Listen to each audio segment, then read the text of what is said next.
pie with almond milk. He arrived at the flagship studio of the Ajoy Yoga Empire. Casey opened the studio every morning. This was his job, except during the full moon. The upward moving force of prana was at its highest on moon days, Ajoy told his students. People felt energetic then, but not well grounded, and practicing just filled the head with thoughts of self-importance and invincibility. Of course, that almost directly contradicted Ajoy's traditional instruction. Usually, he puffed up his students and made them feel like superhumans, avatars of Shiva, the destroyer on Earth. It was a veritable wind farm of ego energy in there most days. Casey didn't catch the disconnect or the manipulation. Critical thinking had never been his major. Ajoy made a lot of money off guys like him. In lieu of pay, Casey got a free morning class, plus discounts on level 1 teacher training in Encinitas, which he was on the waiting list for, and further along, advanced teacher training in Costa Rica, which happened only twice a year and took only 40 of the most committed Ajoy yoga students.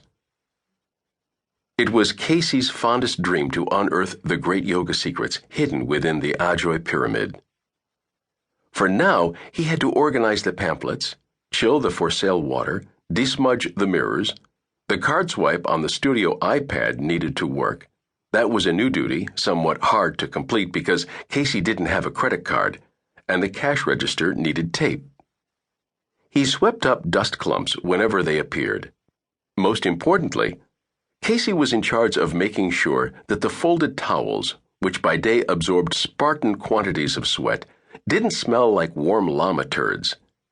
He cut into rags any that did. He got out his keys, but the studio door pushed open to his touch. That was strange, though not unprecedented. The night people sometimes forgot to lock up, which sent no one into a panic. There wasn't much to steal other than a few rubber plants, several hundred copies of Ajoy's ghost-written 2-volume autobiography, and a box of coconut water containers.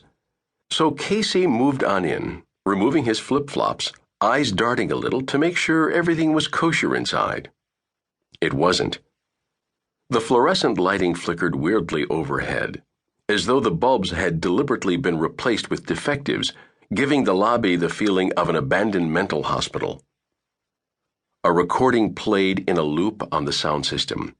The music sounded dark and low.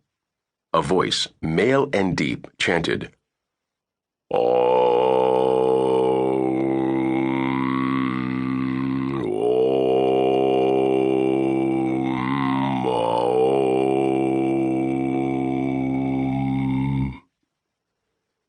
This was the divine sound of universal awareness, the first known utterance from the dawn of time, the ultimate mantra to save those who've been harshly buffeted by life's cruel vicissitudes.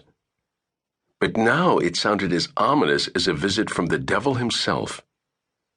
Casey gulped a little. He noticed a large black arrow in masking tape on the floor, pointing toward the big studio.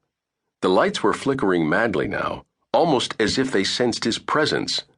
The voice that filled the space seemed to grow deeper and louder still. Om, Om, Om. Casey walked carefully and with excellent posture toward the big room. He passed through the beaded curtains. The space was big enough to hold 100 mats, 105 if they squeezed in real tight and ignored the fire marshal's warnings. Someone with a taste for melodrama had placed red cells over the track lighting bulbs, giving the whole scene the feeling of a charnel house. The chanting continued. Against the back wall, in front of the mirrors, sat Ajoy's velvet throne. Ajoy would squat there all morning, yelling profanities at the students who weren't doing the sequence right. Anyone who dared touch the chair without his permission risked banishment from the studio forever. It was Ajoy's most rigid rule. The throne was for him and him alone. Casey approached slowly, already starting to sweat from the heat in the room. It was as though he were